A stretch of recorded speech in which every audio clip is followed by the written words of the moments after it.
प्रिय संस्कृत मित्राणि नमः संस्कृताय। मित्रों, मैं विपिन तिवारी। आज मैं व्याकरण संबंधी कुछ महत्वपूर्ण टॉपिक को लेकर उपस्थित हुआ हूँ। जैसे इस प्रकार है, यद्यपि बहुनाधीते तथापि पठपुत्र व्याकरणम। एक पिता अपने पुत्र से कह रहा है कि बेटा, यद्यपि बहुनाधीते तथापि पठपुत्र व्याकरणम स्वजनः स्वजनो मा भूत् सकलः शकलः सत्कृच्छकृत्। यद्यपि बहुनाधीते तथापि पठपुत्र व्याकरणम स्वजनः स्वजनो मा भूत् सकलः शकलः सकृच्छकृत्। अर्थात, हे पुत्र, यदि तुम बहुत विद्वान नहीं बन पाते हो तो भी व्याकरण अवश्य पढ़ो, ताकि स्वजन यानी अपने जन, स्वजन यानी अपने जन, अपने लोग के स्थान पे कहीं स्वजन यानी कुत्ता, स्वजन मीन्स कुत्ता होता है, न बने, ऐसा न हो जाए। और सकल माने संपूर्ण होता है, संपूर्ण माने पूरा, सकल मीन्स संपूर्ण। और शकल मीन्स, देखें इसमें दंत स है सकल में, और इस शकल में तालव्य स है, शकल में तालव्य स है दूसरे स में। इसका अर्थ होता है टूटा हुआ। शकल मीन्स टूटा हुआ, और कहीं सकल कह दिए तो संपूर्ण हो गया। इसका अर्थ का अनर्थ हो रहा है, सीधा प्रतीत हो रहा है मित्रों। तो ये न बन जाए, सकल के स्थान पे शकल यानी संपूर्ण के स्थान पे टूटा हुआ, ऐसा अर्थ न बन जाए, न बने। तथा सकृत, सकृत माने किसी समय होता है, और सकृत माने गोबर या घूरा होता है। यह हो न जाए, ऐसा हो न जाए आपके उच्चारण में। इसलिए कहता है एक पिता अपने पुत्र से कि बेटा, यद्यपि बहुनाधीते तथापि पठपुत्र व्याकरणम स्वजनः स्वजनो मा भूत् सकलः शकलः सकृच्छकृत्। यद्यपि तुमने पढ़ाई बहुत कर लिया, विद्वान बहुत हो गए, लेकिन एक सभ्य समाज में बैठने के लिए आपको व्याकरण का ज्ञान होना अति आवश्यक है। अगला पॉइंट है मित्रों, एक मात्रो भवेद ह्रस्वो द्विमात्रो दीर्घ उच्यते त्रिमात्रस्तु प्लुतो गेयो व्यंजनम चार्धमात्रकम।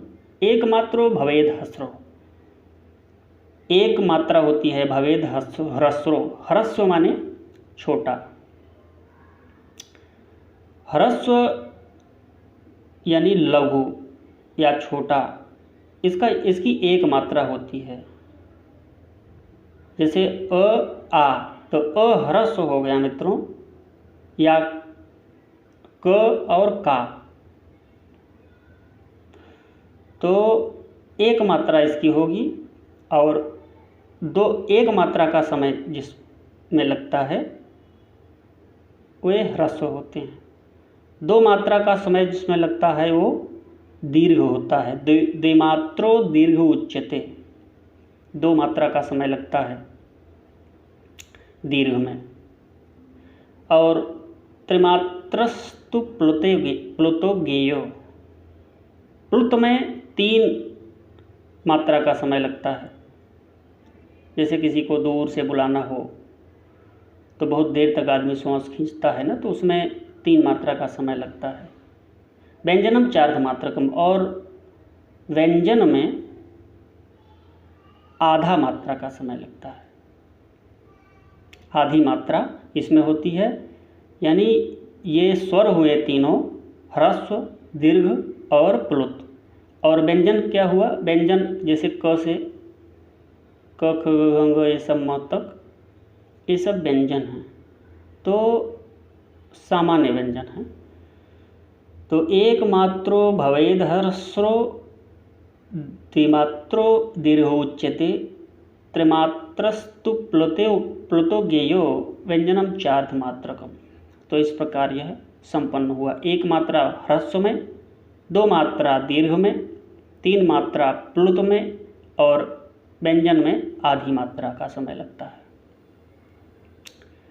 अगला है संहित तैक पदे नित्या नित्या धातुपसर्गयोः नित्या समासे वाक्ये तु साविवक्षामपेक्षते। साविवक्षामपेक्षते अर्थात एक पद में संहिता नित्य होती है। संधि के पहले मित्रों संहिता होती है। दो जब वर्ण इकट्ठे होते हैं, एक जगह आते हैं तो संहिता होती है, उसके बाद में संधि होती है, संधि कार्य होता है। तो एक पद में संहिता नित्य होती है, धातु और उपसर्ग में संहिता नित्य होती है, समास में भी संहिता नित्य होती है, लेकिन वाक्य में संहिता वक्ता के ऊपर निर्भर है, चाहे तो संधि युक्त प्रयोग करे या न करे। तो इस प्रकार हुआ क्या, संहितेक पदे नित्या नित्या धातुपसर्गयोः नित्या समासे वाक्ये तु साविवक्षामपेक्षते। आगे है मित्रों एक विश्व प्रसिद्ध सूत्र है, शिव सूत्र इसे कहा जा सकता है। भगवान शंकर प्रसन्न हुए थे जब तो 14 माहेश्वर सूत्र निकले थे, उसी की भूमिका है। नृत्यावसाने नटराज राजो ननाद ढक्काम नवपंचवारम उद्धर्तु कामः सनकादि सिद्धान एतद्विमर्शे शिवसूत्र जालम। नृत्यावसाने नटराज राजो ननाद ढक्काम नवपंचवारम उद्धर्तु कामः सनकादि सिद्धान एतद्विमर्शे शिवसूत्र जालम। तो नृत्य का अवसान जब नटराज, नटों के राजा भगवान शंकर जब नृत्य कर रहे थे एक बार, और नृत्य कर किस लिए रहे थे, सनकादि जो सनत कुमार ये सब ऋषि हैं, इनकी तपस्या से प्रसन्न होकर भगवान शंकर प्रसन्न हो गए। और भगवान शंकर प्रसन्न होने के बाद जब डमरू बजाया, बजाते बजाते डमरू का अवसान करने लगे, यानी समाप्ति करने लगे। कोई चीज़ शुरुआत होती है तो उसकी समाप्ति भी होती है।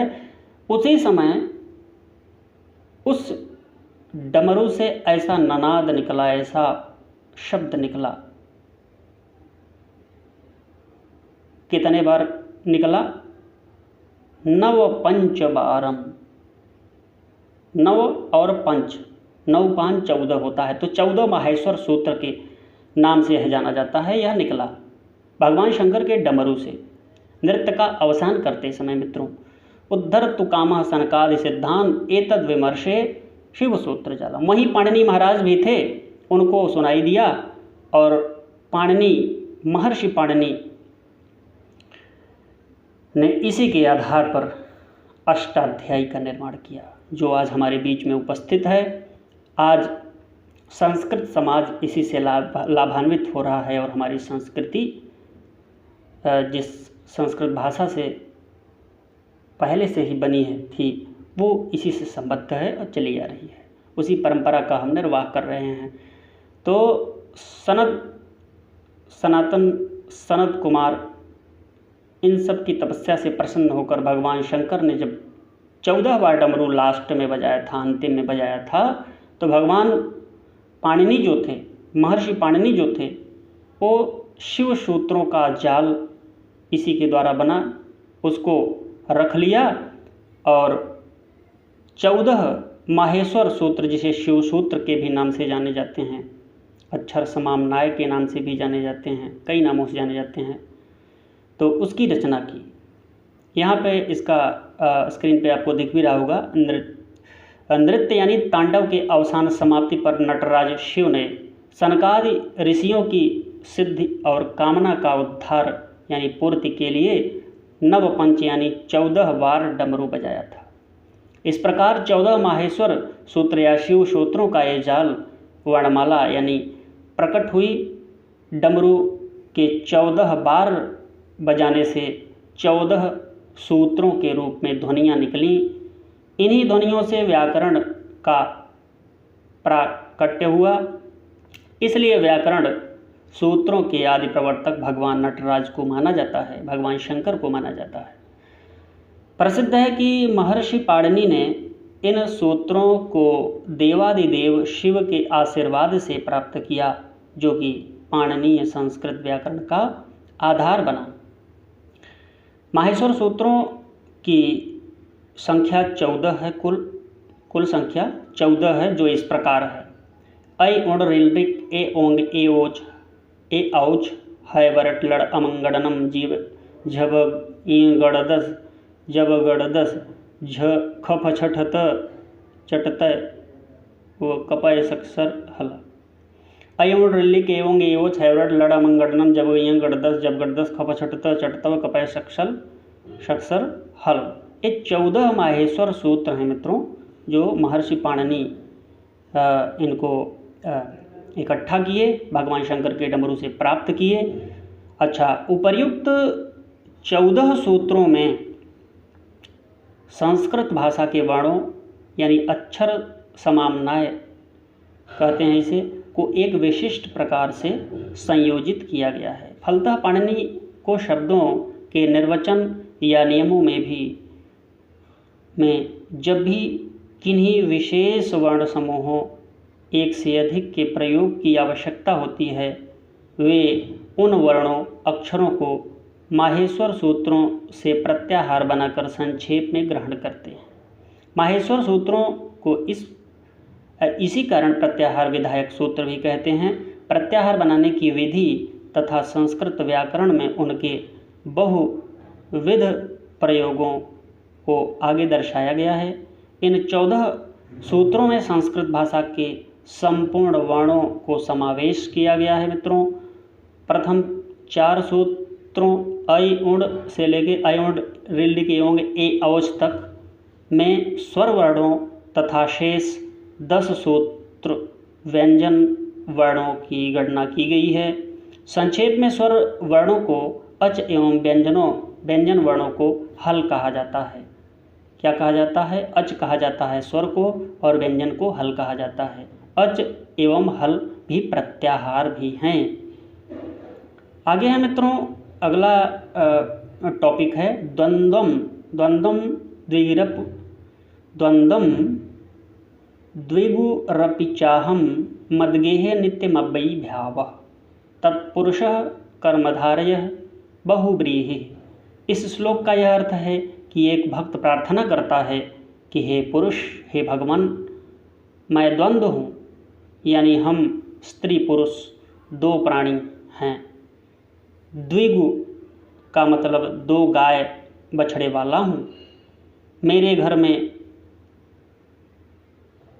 नित्य ही अव्ययी भाव यानी खर्च का अभाव रहता है, अर्थात मैं दरिद्र हूँ। मेरे पास धन नहीं है। मुझसे तत् यानी वह कर्म माने काम धारय यानी कर्म धारय कराइए, जिससे अहम माने मैं बहुव्रीहि माने बहुत धान्य वाला हो जाऊं। तो द्वंद्वम द्विगुरपिचाहम मद्गेहे नित्यमव्ययी भावः तत्पुरुषः कर्मधारयः बहुव्रीहि। ऐसा सूक्ति है मित्रों, ये समास के बारे में है। इसमें देखिए सारे समास, सारे के सारे समास आ गए। अच्छा, टीजीटी में 4 ही प्रकार के समास होते हैं। आपको जानकारी के लिए मैं बता दूं, टीजीटी में 4 प्रकार के समास होते हैं। वीडियो कैसा लगा मित्रों? अच्छा लगा हो तो लाइक, शेयर तथा सब्सक्राइब करना न भूलें। अगला वीडियो मैं लेके फिर अगले हफ्ते उपस्थित होऊंगा। तब तक के लिए नमः संस्कृताय।